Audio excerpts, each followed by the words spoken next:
सड़क पर बिखरे ये मक्का सिर्फ अनाज नहीं बल्कि मध्य प्रदेश के हरदा के किसानों का टूटा हुआ सपना और आक्रोश है।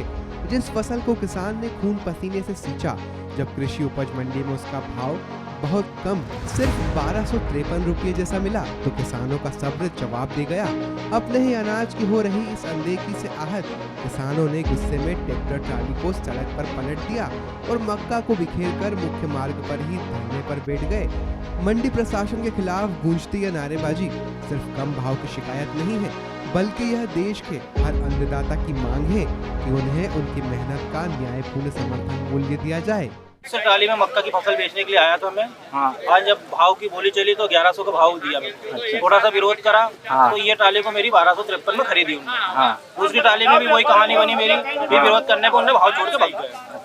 सफा मंडी प्रशासन की और व्यापारियों की मनमानी चल रही है। व्यवस्था को पूरा ताक में रख दिया है। अभी कुछ दिन पहले भी हमने ये विश्राम गृह के लिए मुद्दा उठाया था, बोले रात में खोलते नहीं है, तो हमने 181 पे कंप्लेंट करी, वो भी हमारी हटवा दी गई। जब तक प्रशासन उचित मूल्य नहीं देगा जब तक बैठेंगे, और अगर फिर भी नहीं मिल रहा तो ये माल को हम यहाँ छोड़ के घर चले जाएंगे। भाव कम बिका वो बता रहे थे किसान लोग, लेकिन उसमें फंगस है। तो ये मंडी में लेके आए मक्का भाई, ये एक कट चाय 15 रुपए में मिल रही है और मक्का किसानों की 11 रुपए में खरीदी जा रही है। और अगर किसान विरोध करता है तो 3-4 दिन किसान बैठता है और व्यापारी भाव बंद करके और चले जाते हैं, उनकी मनमानी कर रहे हैं। तो किसान का कब तक शोषण होता रहेगा?